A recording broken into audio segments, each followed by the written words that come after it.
Hello everyone. जब लोग जीएलपी-1 medicine के बारे में बात करते हैं तो एक रिएक्शन बार बार सुनने को मिलता है। बहुत इजी है, शॉर्टकट है, असली वेट लॉस तो मेहनत से होना चाहिए।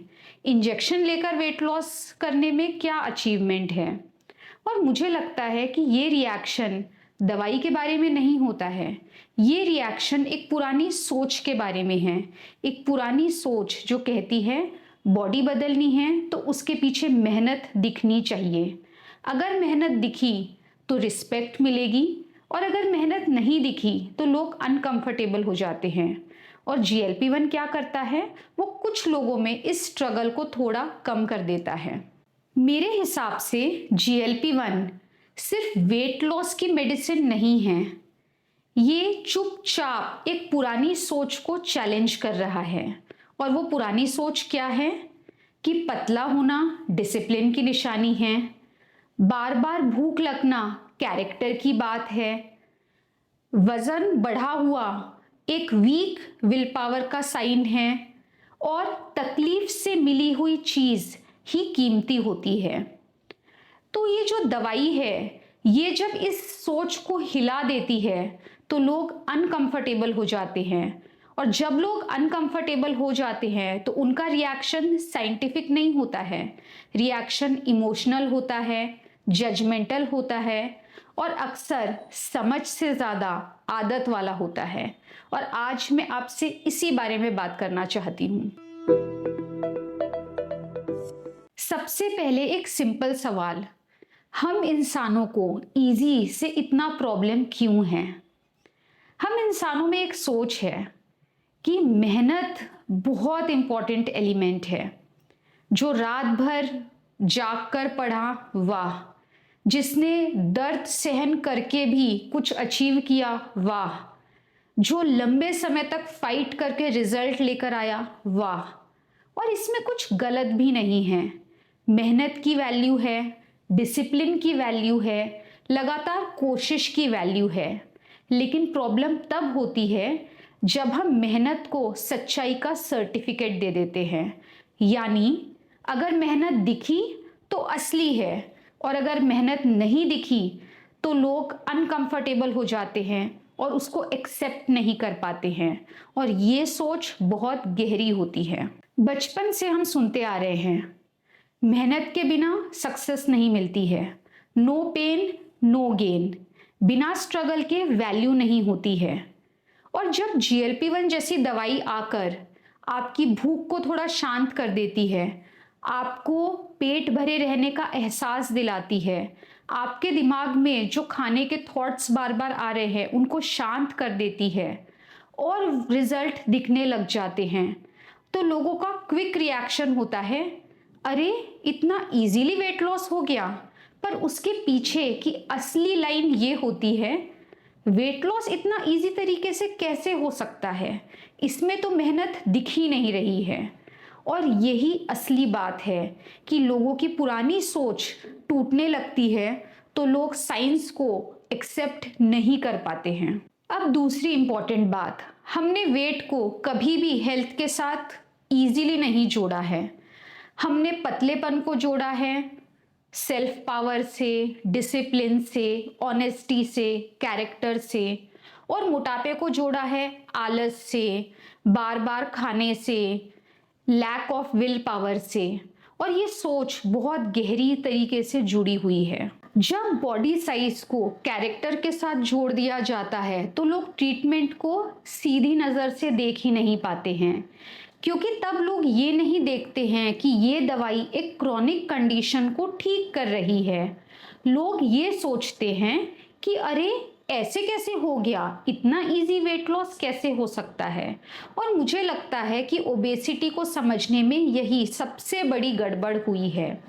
आज भी बहुत से लोग मानते हैं कि ओबेसिटी को ट्रीट करने के लिए आदत और विल पावर ये इम्पॉर्टेंट फैक्टर्स है। और जब वो देखते हैं कि एक दवाई आकर भूख और बॉडी की एपिटाइट बायोलॉजी की सेटिंग ठीक कर देती है और रिजल्ट आने लग जाते हैं, तो लोग अनईजी हो जाते हैं, क्योंकि फिर शायद बार बार खाना वीकनेस नहीं था, मोटापा लेजीनेस नहीं था, और फिर शायद बहुत से लोग ओबेसिटी से जो लड़ रहे हैं वो एक पावरफुल बायोलॉजी से लड़ रहे हैं। और ये चीज़ें लोगों को अनईजी कर देती है, क्योंकि लोग मॉरल स्टोरीज पे ज़्यादा बिलीव करना चाहते हैं और कॉम्प्लेक्स साइंस पर नहीं। अब हम थोड़ा एक बड़ा फ्रेम देखते हैं। मुझे लगता है बैकलैश को समझने के लिए हमें हिस्ट्री को देखना भी ज़रूरी है, क्योंकि कभी कभी हम ह्यूमंस तकलीफ को थोड़ा एक्स्ट्रा वैल्यू दे देते हैं। पर अगर हम हिस्ट्री देखें तो पूरी ह्यूमन हिस्ट्री में ह्यूमंस ने क्या किया है, बेवजह की तकलीफ को समझकर जहां उसे कम किया जा सकता है उसे कम करने की कोशिश की गई है, और इसी को प्रोग्रेस कहा जाता है। एक टाइम था कि बिना एनेस्थीसिया के सर्जरी होती थी, पर सोचिए अगर आज कोई कहे कि नहीं नहीं, बिना एनेस्थीसिया के सर्जरी में मज़ा नहीं है, सर्जरी तो पेन के साथ ही होनी चाहिए, तो कितना अजीब लगेगा। एक टाइम था जब इन्फेक्शन से लोग मर जाते थे, फिर एंटीबायोटिक्स आए और इतने लोगों की लाइफ सेव हुई।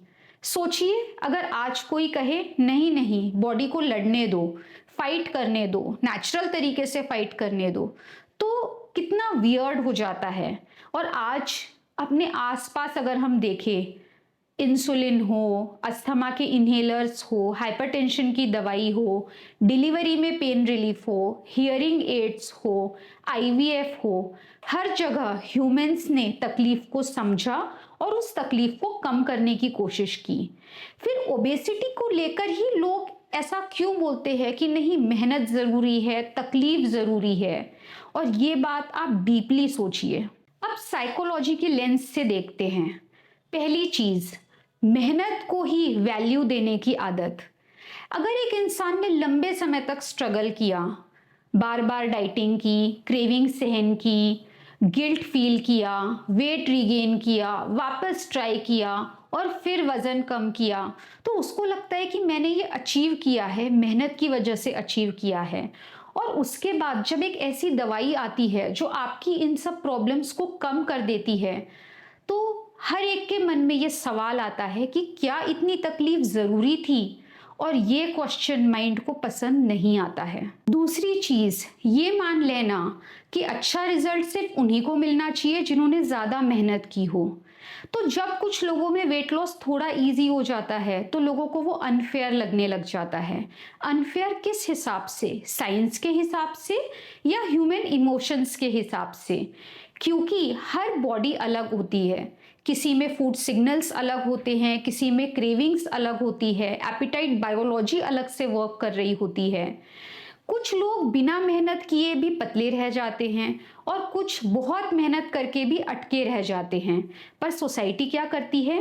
पहले ग्रुप को क्रेडिट देती है और दूसरे ग्रुप को ब्लेम करती है, और इसी को पक्षपात कहा जाता है। तीसरी चीज, अपनी बनाई हुई इमेज को बचाना। कभी कभी हमारे बिलीफ सिर्फ बिलीफ ना रहकर हमारी आइडेंटिटी बन जाते हैं। जैसे मैं डिसिप्लिन्ड हूँ इसीलिए मैं पतली हूँ, मैंने हार्ड वे से वेट लॉस किया है इसीलिए मेरा वेट लॉस रिस्पेक्टेबल है। और जब GLP-1 आकर ये बताता है कि एपिटाइट बायोलॉजी एक इम्पॉर्टेंट रोल प्ले करता है वेट लॉस के लिए, तो ये बनी हुई इमेज हिल जाती है और लोगों को सिंपल मॉरल स्टोरीज पसंद है रादर देन की कॉम्प्लेक्स साइंस। चौथी चीज, पुरानी सोच और नई सोच का टकराव। पुरानी सोच कि मोटापा विल पावर की प्रॉब्लम है, नई सोच कि भूख और एपिटाइट बायोलॉजी को ठीक करो तो पेशेंट को रिजल्ट मिलते हैं।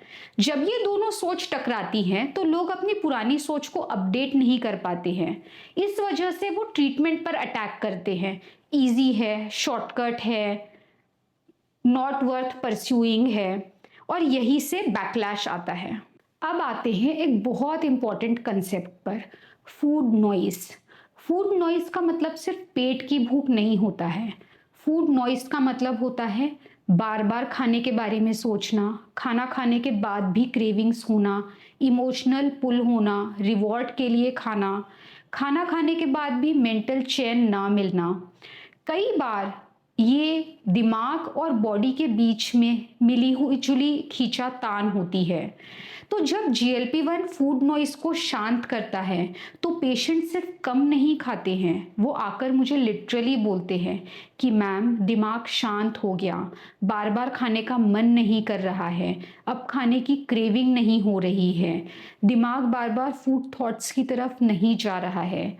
और ये बहुत इम्पॉर्टेंट होता है क्योंकि अक्सर पेशेंट को नॉलेज की कमी नहीं होती है।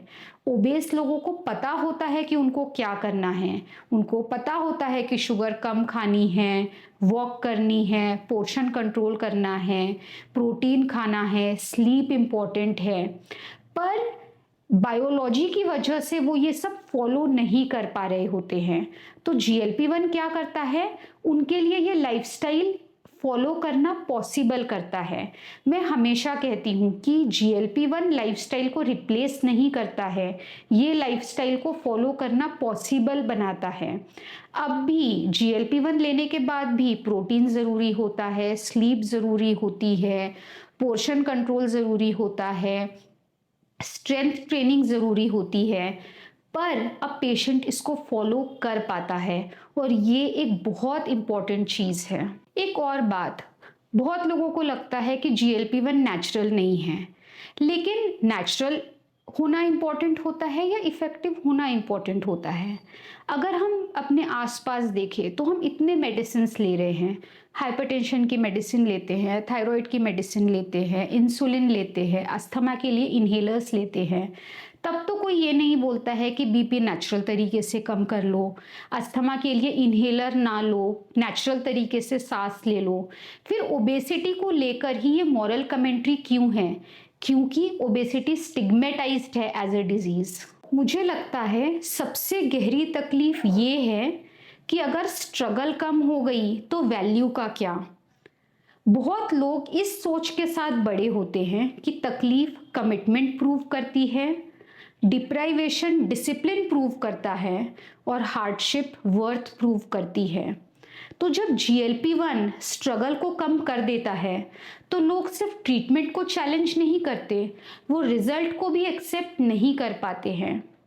तो शायद लेसन ये नहीं है कि बिना तकलीफ के सक्सेस चीप है, शायद लेसन ये है कि हमने तकलीफ को इतनी वैल्यू दे दी क्योंकि हम बायोलॉजी को अच्छे से समझ नहीं पाए थे। और मुझे लगता है कि ये ज़्यादा ह्यूमन सोच है, ज़्यादा कंपैशनेट है, ज़्यादा साइंटिफिक है और ज़्यादा फेयर तरीका है इसको देखने का। एक और इम्पॉर्टेंट न्यूएंस है, मैं ये नहीं कह रही हूँ कि GLP-1 सबके लिए है, सबने लेना चाहिए या इसका मिसयूज़ नहीं हो रहा है। डेफिनेटली सेलिब्रिटी कल्चर है, थिननेस ऑब्सेशन है, क्विक फिक्स माइंडसेट है, कमर्शियलाइजेशन है, तो मिसयूज तो हो रहा है, लेकिन इससे साइंस गलत नहीं हो जाता है। ऐसे बहुत से मेडिकल टूल्स हैं जो मेडिकली रेलेवेंट है पर सोशली उनका मिसयूज हो रहा है, इसीलिए ये पॉइंट भी मैं आपके सामने रखना चाहती हूँ। तो जब नेक्स्ट टाइम कोई बोले कि GLP-1 ईजी है तो जवाब सिर्फ दवाई को डिफेंड करना नहीं होना चाहिए, जवाब ये होना चाहिए किस हिसाब से, साइंस के हिसाब से या उस पुरानी सोच के हिसाब से जो कहती है कि वेट लॉस के पीछे का स्ट्रगल दिखना चाहिए। क्योंकि अगर हम ह्यूमन हिस्ट्री को देखें तो उसमें यही किया गया है, बेवजह की तकलीफ को कम करने की कोशिश। तो अगर GLP-1 जैसी दवाई भूख को कम करती है, आपको पेट भरे रहने का एहसास दिलाती है, फूड थॉट्स को कम करती है और किसी व्यक्ति को अपने शरीर के साथ लड़ने की बजाय उसके साथ काम करने का मौका देती है, तो वो शॉर्टकट नहीं है, वो ट्रीटमेंट है। GLP-1 लोगों को शायद इसलिए अनकंफर्टेबल बना रहा है क्योंकि वो एक पुरानी मॉरल स्टोरी को चैलेंज कर रहा है। क्या है वो मॉरल स्टोरी? वो स्टोरी जो कहती है पतला होना वर्च्यू है, भूख लगना वीकनेस है और सक्सेस स्ट्रगल के बिना नहीं मिलता है।